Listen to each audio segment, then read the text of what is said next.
Welcome to today's deep dive. So before we jump into the heavy stuff, I actually want to point out today's date. It is July 20th, 2026. Right, which is a pretty massive milestone in the physics world. Yeah, exactly. It's the exact 70th anniversary of the publication that confirmed the discovery of the neutrino, the ghost particle. The ghost particle, yeah. Theorized by Pauli, named by Fermi, and explored by Majorana. It's got quite a history. It really does. And it's funny because that specific particle plays a huge role in our mission today. We are exploring a stack of highly provocative theoretical physics and philosophy manuscripts. Yeah, we've got Beyond Perturbative QED, Quid Est Demonstrandum, and a really fascinating philosophical text called Tractatus de Autopoiesi Lucis. Right. And our goal is to unpack this radical new framework they propose, which is called Topological Relational Resonance, or TGCR. And the basic premise of these texts is that modern physics has been fundamentally wrong for about a century. Basically, yeah. I mean, to really grasp this, we have to look at the glaring elephant in the room of the Standard Model. Modern physics treats fundamental particles, like the electron, as zero-dimensional points. Meaning they have mass and charge, but they take up a literally zero physical space? Exactly. And mathematically, that is a disaster. Because in quantum electrodynamics, or QED, the moment you try to calculate the energy of a zero-dimensional particle, you're essentially dividing by zero. Which means the equations just explode, right? They completely break down into infinite energy and infinite mass. So to fix this, physicists use a mathematical trick called renormalization, which is basically a highly sophisticated way of sweeping those infinities under the rug so you can get finite answers. Okay, let's unpack this. Because the way QED handles these infinities, it always reminds me of a massive corporate spreadsheet where the numbers fundamentally don't add up. Oh, I like that analogy. Right, like instead of auditing the entire formula to find out why it's broken, the accountants just create a hidden, invisible column, shove all the infinite errors into it, and confidently declare the budget is balanced. Yeah, and it works perfectly for predicting the company's next quarter. Exactly. But your underlying accounting is completely fictional. It is. And even Richard Feynman, who literally won a Nobel Prize for his work on QED, he never made peace with it. He called renormalization a diabolical process. Wow. Yeah, he openly admitted it was just mathematical sleight of hand. But because the patched-up equations are so good at predicting lab results, people just look the other way. Which brings us to the paradigm shift these sources are proposing. They want to fix the math without the spreadsheet cheat. And they do it with this Latin phrase, lux habet corpus, meaning light has a body. This is the core axiom. The universe is not made of dimensionless dots floating in an empty void. Instead, everything is made from a continuous ribbon of light. A ribbon that actually has physical thickness. Exactly. It possesses a concrete transverse thickness. Right. And if you have thickness, you are no longer dividing by zero. The infinities just vanish. It's wild. But to really visualize how a flowing ribbon becomes solid matter, the Tractatus manuscript uses this really poetic framing device. It describes a dream. Right, the old sage. Yeah, this old sage in white who draws a single charcoal dot on a blank page. And he says to the dreamer, if you look closely into the point, the galaxies are already there. What's fascinating here is how that dream translates directly into their geometric model. Because an electron isn't actually a dot. It just looks like one to us. Right. It only looks like a dot from far away. But if you zoom in past our current measurement limits, that dot is actually a hypercompressed 720-degree double loop of this thick ribbon of light. It's basically a knot. Exactly. It's a complex topological knot. So that completely changes what something like electrical charge actually is, because in the Standard Model, charge is just this magical property stuck to a point. But in TGCR, charge is just the direction the ribbon twists. Right, so a clockwise twist gives you a positron, and a counterclockwise twist gives you an electron. It's purely mechanical. It is. And mass works the exact same way. Yeah. Mass isn't some heavy stuff trapped inside a particle. They call it topological drag. So it's geometric friction. Yeah. Imagine pulling a knotted rope through water. The tighter the knot, the more it resists the water. When this thick ribbon knots up into an electron, it creates friction against the space around it.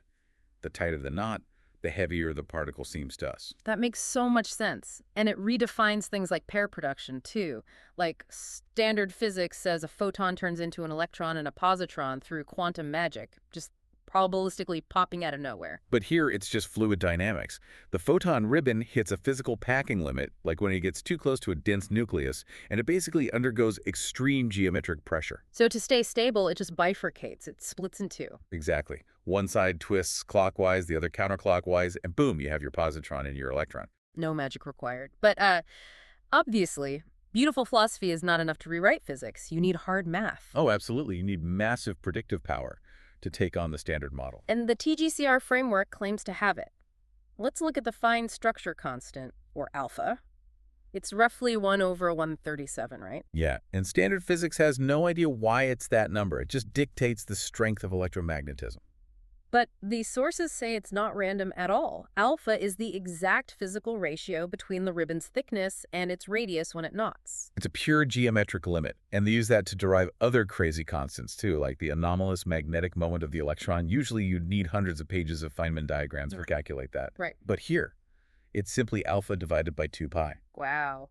Wait, let me push back a little, though. If this model is so deterministic and elegant, why do traditional physicists rely so heavily on probability? Like, why do they need virtual particles to calculate how a particle decays? Well, it comes down to what we can see. When you can't see the internal gears of a machine, its behavior looks random. But TGCR says decay is entirely deterministic. So particles don't just decay by chance. No. Take heavy particles like muons or tauons. They are just vastly more complex knots of that same ribbon. But because the ribbon has real thickness, it gets too crowded. Like tying too many knots in a single shoelace. Eventually, it just can't hold its shape. Exactly. The knot hits a structural tolerance limit and unravels. And the texts say this is governed by the Feigenbaum constant around 4.669, which is the universal constant for chaotic bifurcation. Which is such a brilliant way to explain it. And that brings us right back to today's anniversary, the neutrino. This is definitely their most stunning prediction. Because standard physics only knows the mass differences between neutrino flavors, right? They don't know the absolute baseline mass because they don't know what a neutrino geometrically is. But TGCR does. When a heavy knot like an electron or a muon finally breaks apart, the ribbon doesn't just disappear. The residual filament, the unrolled strain, shoots off into space. So the neutrino is just the unrolled exhaust of a broken knot. That is exactly what it is. And because it's no longer knotted up into a 720-degree loop, it loses almost all of its topological drag. Meaning its mass drops to almost nothing. Right. And the derivation they provide is beautiful. The absolute mass of the neutrino is the mass of the electron multiplied by alpha cubed. Cubed because it's unspooling from a highly confined 3D knot into a straight 1D line. It's losing 3 dimensions of confinement. Exactly. And that formula gives you a mass of about 0.198 electron volts. Wow. Yeah. It's not a guess. It's an exact geometric derivation that fits perfectly with current cosmological bounds. Here's where it gets really interesting, though. Because if this thick ribbon model works for tiny subatomic particles, what happens when we zoom out? Right to the macro scale, the cosmos. Yeah, because the sources are pretty ruthless about modern cosmology, especially when it comes to dark matter. They absolutely tear into it.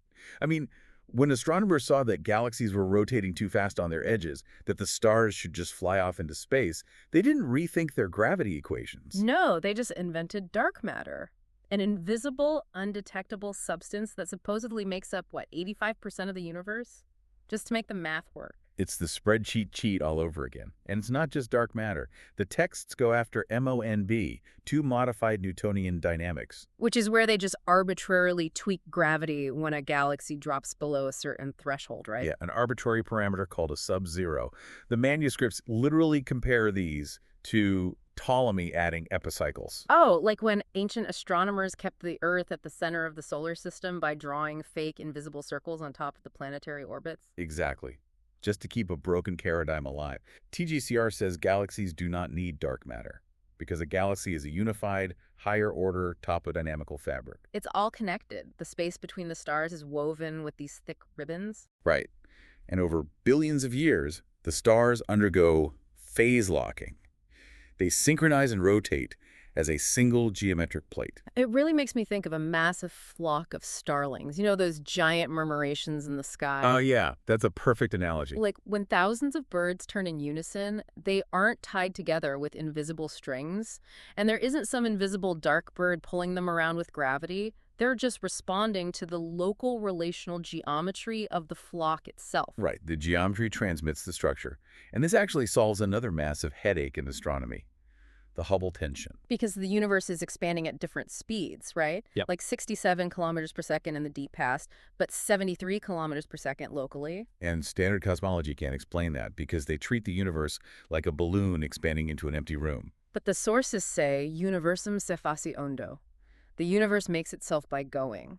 Light creates space as it moves. Exactly. Space isn't a container, it's the tapestry woven by the ribbons. And in the deep past, that metric was simple. It was linear. But today, it's incredibly knotted and complex, packed with phase-locked galaxies. So you can't use a simple ruler to measure a dense, complex sweater. You can't. The expansion speeds look different because the topological complexity has evolved. Which is a perfect transition to the craziest leap these texts make, moving from cosmology to biology.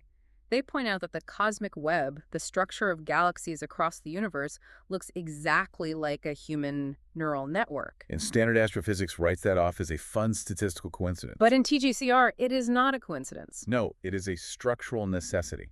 Remember how the photon bifurcates into an electron and a positron? Yeah, hitting the packing limit. The sources argue that biological mitosis cells splitting in two is the exact macroscopic heir of that quantum event.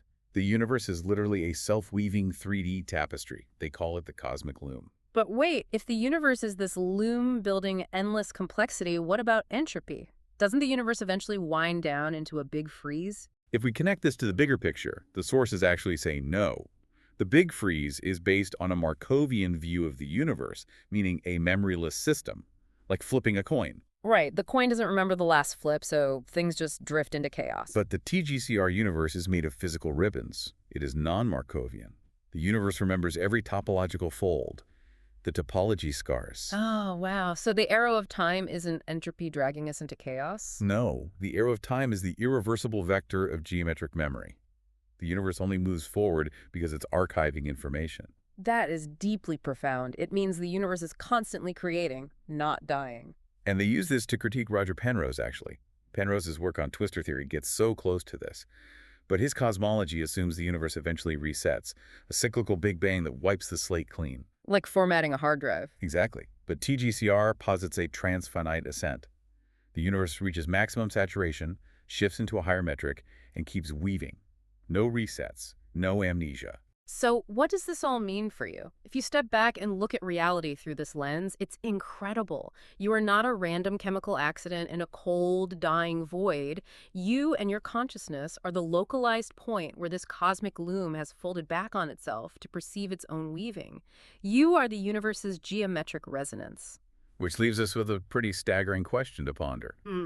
If the universe accumulates topological memory and never forgets, Right. and the arrow of time is just cosmic memory folding into space, what happens to the highly specific, deeply personal geometric memory of your individual consciousness when your physical biology unwinds? Oh, wow.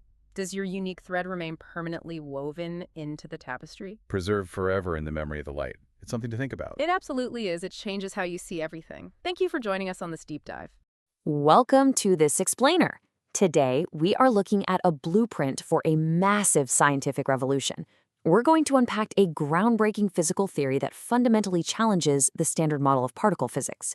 It's called Topological Relational Resonance, or the morphology of light. And the core premise? It's as elegant as it is radical. It takes the impossible mathematical concept of zero-dimensional point particles and completely replaces it with tangible physical ribbons of light. So here is the roadmap for today. We're covering the crisis of the standard model, the foundational axioms of the morphology of light, the geometric phase shift theorem, exactly why particles decay, how we measure the absolute mass of the neutrino, and finally, why physics is about to change forever. All right, Section 1, Crisi del Modello Standard, the crisis of modern quantum electrodynamics. For over a century, physics has been hiding a bit of an open secret. Yes, our current models yield incredibly precise experimental results, but the underlying framework, it actually relies on a massive mathematical sleight of hand. Even the legendary physicist Richard Feynman admitted that dealing with the infinite values produced by point particles required procedures that were essentially mathematical tricks. He literally called the process of renormalization a diabolical cleverness. You see, standard physics treats fundamental particles, like the electron, as zero-dimensional mathematical points. But if you squeeze a particle's energy into a point with absolutely zero volume, the math completely blows up. It spits out infinite density and infinite energy, which is physically impossible. So, to fix this, physicists have had to literally subtract the infinities out of their equations just to make the answers match reality. Well, the topological relational resonance framework offers a brilliant way out of this mess. In the current paradigm, we have that zero-dimensional, point-like mathematical abstraction that leads to impossible infinities. But the new framework? It fixes the problem by replacing that impossible point with a physical ribbon of light. This ribbon has a finite physical thickness. And because it actually takes up space, a structural collapse into infinity is mathematically prevented from ever happening. Section 2, La Morphologia della Luce, the foundational axioms. To really grasp this paradigm shift, we have to completely rethink what light actually is. The crucial point here is captured by a simple Latin phrase, lux habet corpus. Light has a body. It's not just some abstract wave or a mathematical probability. It is a tangible, physical entity with an actual volume. And it gets better. Lux se facit eundo. Light makes itself by going. We normally picture light traveling through a pre-existing vacuum, kind of like a car driving down an already built highway. But this framework argues that the vacuum isn't pre-existing at all. Light acts as the engine itself. The ribbon actually generates the space-time metric as it moves. It's literally weaving the fabric of reality by traveling through it. We define this physical body using a term called the transcendent thickness, or just T for short. By introducing this intrinsic transverse dimension, which is strictly greater than zero, we completely wipe out the infinities that have plagued quantum mechanics for 100 years.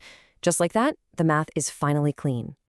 Let's move to Section 3, Il teorema dello sfasamento, deriving fundamental constants from geometry. Now, you might be wondering, if fundamental particles are just coiled ribbons of light, how does that explain all those ultra-specific numbers we measure in physics labs? Well, it turns out the universe's constants aren't arbitrary at all. They're exact geometric ratios derived from the ribbon's thickness. Take the fine structure constant, alpha. In this new framework, it is simply the ratio of the ribbon's thickness, T, to the radius of its coil. And the anomalous magnetic moment? That is fully explained by the geometric phase shift theorem, or il teorema dello sfasamento geometrico. When a ribbon with actual physical thickness coils into a loop, its outer edge has to travel just a tiny bit further than its inner edge. That difference creates an intrinsic geometric phase shift. Standard physics uses absolute nightmare perturbative math to calculate this, but here, it's pure, elegant geometry. Sezione 4. Perché le particelle decadono. The structural collapse of leptons. So, if particles are coiled ribbons, what causes heavy particles to suddenly lose coherence and decay? This is where we see the theory easily predict lepton masses across all 3 generations. In standard quantum mechanics, particle decay is basically a random roll of the dice. But here, it's a fully deterministic mechanical process. First, look at the electron. It's a ribbon coiled with perfect resonance and infinite coherence, so it never decays. Next, the muon. It's a heavier particle because the ribbon is forced into a higher harmonic. It's coiled tighter, creating a metastable equilibrium that eventually slips. And finally, the tauon. Here, the ribbon is coiled so densely it hits what we call topological saturation. Geometric crowding literally forces the ribbon's thickness to intersect itself, and that explains exactly why these heavy particles lose coherence and instantly collapse. But think about it. When that topological saturation hits and the structure breaks apart, where does the uncoiled ribbon go? It can't just magically disappear. Which brings us to Section 5, Misurae la massa del neutrino, the ultimate geometric proof. This is the stunning climax of the theory. When you compare an electron to a neutrino, the difference is profound. An electron is a tightly closed 720-degree toroidal attractor, a knot trapping its energy locally. But the neutrino isn't some magical ghost particle. It is literally the geometric residue of that heavy particle's structural collapse. It is the uncoiled ribbon, moving as an open linear filament cutting straight through space. It's like a dissonant tin note in a cosmic symphony, a wave that simply refuses to close back in on itself. And this open ribbon structure reveals the true nature of mass itself. Mass isn't an inherent charge superglued to a particle. Mass is just topological drag. It's the geometric friction created by the ribbon's physical thickness as it drags through the relational graph of space. The electron has a lot of mass because it's a dense, closed knot. The neutrino has barely any mass because it's just the raw thickness of the open ribbon slicing through space. Because this geometric relationship is so unbelievably clean, we can do something standard physics simply cannot do: calculate the exact absolute mass of the neutrino with zero guesswork. By taking the volumetric ratio of the open ribbon against the closed electron, using the simple formula mass equals electron mass times the fine structure constant cubed, we get exactly 0.198 electron volts, the absolute neutrino mass, perfectly measured. Section 6. Perché la fisica cambierà? The Manifesto for Nature. Now that exact 0.198 value aligns perfectly with the absolute upper cosmological limits observed by astrophysicists today. And this is exactly why a prestigious journal like Nature will ultimately accept this theory. It brings undeniable, predictive mathematical proof to the table. We are talking about replacing a century of messy, perturbative math with pure, elegant geometry. It eradicates impossible infinities and ghost-like virtual particles. It formalizes a brand new mathematical tensor, the thickness metric tensor. It holds exact predictive power for the neutrino mass, and incredibly, by explaining large-scale gravity through macroscopic phase locking, it actually invalidates the need for dark matter entirely. No way, right? But the math is solid. The math is so profound, it even redefines c, the speed of light, showing exactly why physics will change right now. The speed of light is no longer just some random cosmic speed limit imposed by an empty void. Instead, it is the velocity of propagating structural coherence. It is the absolute maximum rate at which the ribbon can build its own path forward to maintain its geometric phase. Which leaves us with a truly profound question to wrap up this explainer. If mass, particles, forces, and space itself are all merely emergent features of a single geometric ribbon of light weaving through phase coherence, how much of our perceived reality is just an illusion of structure? Are we, and everything we know, just complex knots in an ocean of light? It's a staggering thought, and it might just be the exact blueprint for the future of physics.